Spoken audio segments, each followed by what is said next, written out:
बिस्मिल्लाहिर्रहमानिर्रहीम अस्सलामु अलैकुम वरहमतुल्लाहि वबरकातुहू। आज 23 मई 2025 है और आज दिन है जुमअतुल मुबारक का। आज की ताज़ा तरीन आलमी ख़बरों से इस वीडियो का आगाज़ करेंगे। नाज़रीन इकराम, अमरीकी सदर डोनाल्ड ट्रंप ने इसराइली वज़ीर आज़म नेतन्याहू को फ़ोन किया है और ईरान के ऊपर इसराइल ने जो हमले की तैयारी कर रखी है उस हवाले से तबादला ख्याल किए हैं। अमरीकी मीडिया के मुताबिक अमरीकी सदर डोनाल्ड ट्रंप ने इसराइल को रोका है कि ईरान पर हमला करने में जल्दी ना की जाए और ईरान के साथ जो हमारे मुज़ाकरात चल रहे हैं उनमें टाइम लग सकता है, लेकिन बहरहाल नतीजा मुज़ाकरात ही से निकलेगा, इसलिए इसराइल जल्दबाजी ना करे। इसराइल की जो तैयारी है वो ईरान के ऊपर हमले की है, जैसा कि अमरीकी मीडिया CNN रिपोर्ट कर चुका है और अमरीकी मीडिया एक्सियोस रिपोर्ट कर चुका है। उस दूसरी तरफ ईरान की जो फ़ौज है जिसे सिपाही पासदारान कहा जाता है, उसकी तरफ से आज धमकी आई है कि हम तो तैयार बैठे हुए हैं, अगर इसराइल ने हम पर हमला कर दिया तो फिर बड़ी भारी कीमत इसराइल को अदा करना पड़ेगी और इसकी ऐसी कीमत होगी कि इसराइल देखता रह जाएगा। हम तो इंतज़ार में हैं कि किसी तरह से इसराइल गलती करे और फिर हम बदला लें। अब सूरत हाल ये है कि नेतन्याहू समझता है कि इससे बेहतर मौका कोई और नहीं आएगा ईरान के ऊपर हमले का, जो कि इस वक्त है, क्योंकि ईरान कमज़ोर है, माशी तौर पर मुख्तलिफ तरह के मसाइल का शिकार है और अमरीका खामखा न्यूक्लियर डील करके मुज़ाकरात करके ईरान को एक तरह से फ़ायदा पहुंचा रहा है। लेकिन बहरहाल आलमी माहिरीन कह चुके हैं कि अगर ईरान पर इसराइल का हमला हुआ तो ये बहुत बड़ी जंग का सबब होगा और इससे फिर वो तबाही मशरिक़ वस्ता में आएगी जिसकी तवक्को भी किसी को नहीं है। ये रिपोर्ट के अंदर बताया जा रहा है।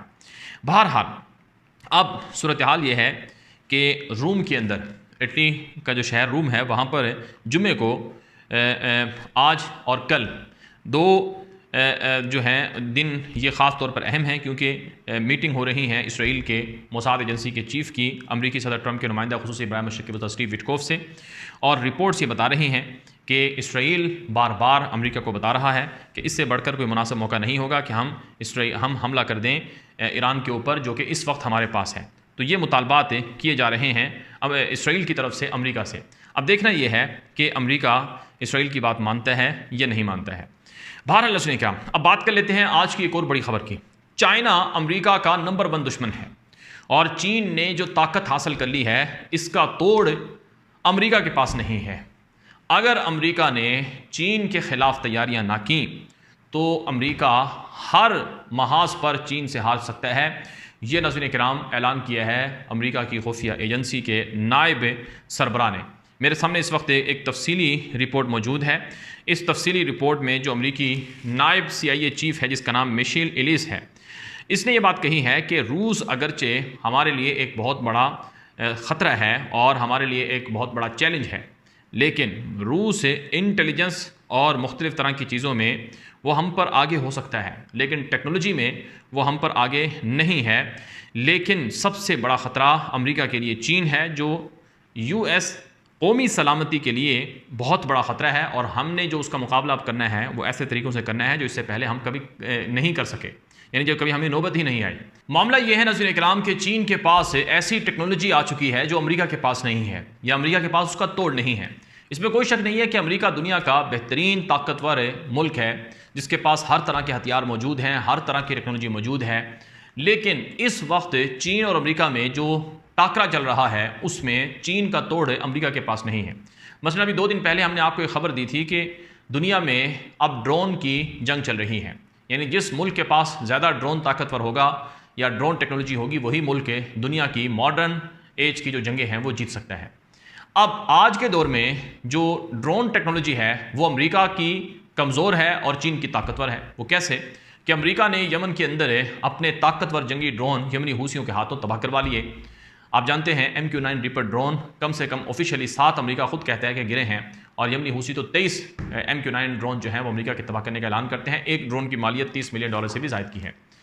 तो चाइना ने अभी रिसेंटली एक मदर ड्रोन शिप बनाई है या ड्रोन्स कैरियर बनाया है, यानी जिसके अंदर कोई 100 से भी ज़ायद छोटे छोटे केमिकल्स ड्रोन वो कैरी हो सकते हैं और वो ड्रोन बड़ा ताकतवर है और वो फ़िज़ा के अंदर इतना ताकतवर है कि वो उड़ सकता है 15,000 मीटर या 15,000 मीटर से भी ज़्यादा की बुलंदी पर और उसे कोई एयर डिफेंस सिस्टम भी डिटेक्ट नहीं कर सकता है। इससे भी बड़ी जो टेक्नोलॉजी चीन के पास है वो स्पेस टेक्नोलॉजी है। अगरचे अमेरिका ने स्पेस फोर्स बनाई है और वो स्पेस फोर्स से ट्रंप ही के दौर में काम करना उसने शुरू किया था, लेकिन स्पेस टेक्नोलॉजी में चीन बहुत आगे निकल गया है। चीन के पास ऐसी स्पेस टेक्नोलॉजी है कि वो जो मिसाइल है चीन के पास वो स्पेस टेक्नोलॉजी से लैस हैं, यानी ज़मीनी टेक्नोलॉजी से आगे बढ़ गया है चीन। अब अगर कोई स्पेस टेक्नोलॉजी से लैस है या सिस्टम से लैस है, अगर कोई मिसाइल होगा तो वो अमेरिका के ज़मीनी टेक्नोलॉजी से लैस है जहाज़ को या सिस्टम को बासानी मार सकता है। तो और बहुत सी चीज़ें हैं जिसमें चीन जो है वो अमेरिका को टक्कर देकर और उसका मुकाबला करके वो इस दौड़ में आगे निकल गया है।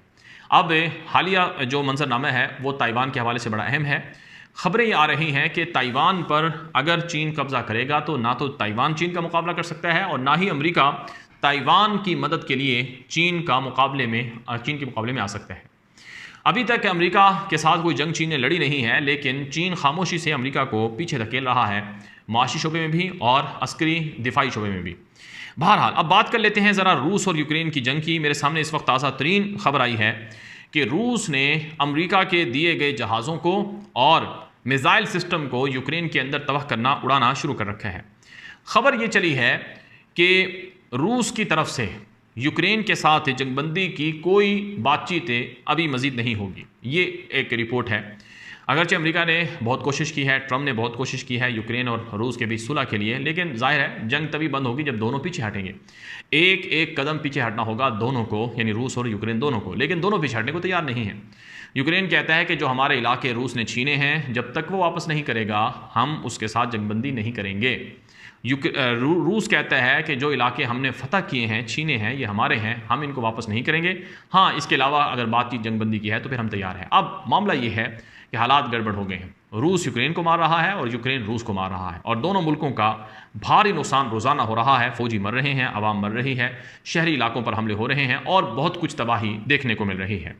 अब अमेरिका ने मज़ीद पैट्रियट सिस्टम, मिसाइल सिस्टम देने का वादा किया था यूक्रेन को, वो उनको डिलीवर किए जा रहे हैं और यूरोपियन ममालिक की तरफ से, नेटो कंट्रीज़ की तरफ से भी मज़ीद असलहा यूक्रेन को देने का वादा किया गया है।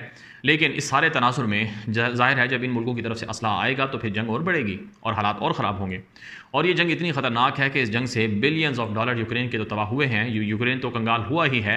यूरोप को भी बड़ा धचका लगा है। अमेरिकी सदर ट्रंप ने जब इक़्तिदार में आया था तो उसने कहा कि हमने 300 अरब डॉलर यूक्रेन पर खर्च किए हैं, वो हमारे पैसे वापस किए जाए। जंगें मुल्कों की कमर तोड़ देती हैं। सोवियत यूनियन जैसी ताकतवर दुनिया की सुपर ताकत को सिर्फ जंग ले डूबी थी जो उसने अफ़गानिस्तान के अंदर शुरू की थी, और अमेरिका ने जो अफ़गानिस्तान की जंग शुरू की थी नेटो के साथ मिलकर, वो उसे ले डूबी थी और बिल आखिर उसे वो जंग बंद करनी पड़ी थी। तो इसलिए जंगें मुल्कों को तबाह कर देती हैं, कौमों को तबाह कर देती हैं। अब जो सूरत हाल है वो बड़ी ख़तरनाक हो चुकी है। अगर ये जंगबंदी नहीं होगी तो इसका नुकसान रूस को तो होता ही है, लेकिन सबसे ज़्यादा नुकसान इसका यूक्रेन को होगा और अमेरिका और उनके इत्तेहादियों को होगा, और फिर ये जंग बड़े ख़तरनाक हथियारों तक भी जा सकती है। अब ज़रा बात कर लेते हैं लबनान से। लबनान पर इसराइल की बहुत शदीद कार्रवाइयाँ चल रही हैं। ताज़ा इतलात के मुताबिक पिछले 24 घंटों में लबनान में इसराइल ने ड्रोन के ज़रिए से भी हमले किए हैं, यानी ड्रोन स्ट्राइक्स भी की हैं और जंगी जहाज़ों से जाकर बमबारी भी की है। दावा ये किया जा रहा है इसराइल की तरफ से कि हमने दरअसल हिजबुल्लाह के जो वेपन्स डिपो थे वो तबाह किए हैं और हमने हिजबुल्लाह के कमांडरों को निशाना बनाया है। लेकिन जब से लबनान और इसराइल के दरमियान जंगबंदी मुआहिदा हुआ है उसके बाद से लेकर आज तक इसराइल की कार्रवाइयाँ नहीं रुकी हैं। इसराइल फ़िज़ाई कार्रवाइयाँ करता है, ज़मीनी कार्रवाइयाँ करता है। इसराइली फ़ौजें लबनान के जनूबी इलाकों में मौजूद हैं और लबनान की हुकूमत ख़ुद तंग आ गई है कि हम आलमी रहनुमाओं के साथ बात करके कह चुके हैं कि हम इसराइल से जंग नहीं चाहते हैं, लेकिन इसराइल एक तरफ़ा कार्रवाइयाँ कर रहा है जिससे हमारा सब्र का पैमाना लबरेज हो रहा है। तो लबनान के अंदर इसराइल की कार्रवाइयाँ तेज़ हो चुकी हैं और इसी तरह से गज़ा के अंदर भी इसराइली कार्रवाइयाँ चल रही हैं और अब तो यमन के हूसियों के खिलाफ भी इसराइल बड़ी कार्रवाइयाँ करने का ऐलान कर चुका है और गज़ा के अंदर तो वैसे ही इसराइल की जंग चल रही है। तो देखा जाए तो मशरिक़ वस्ता उलझा हुआ है तनाव के अंदर, कशीदगी के अंदर, जंगों के अंदर, और उससे बहुत बड़ी तबाही आलमी सतह पर भी फैली हुई है। ये अब तक की ताज़ा मालूमात थी, अपडेट थी, अब तक पहुँचाई गई हैं, मज़ीद तफसीलात भी आएंगी।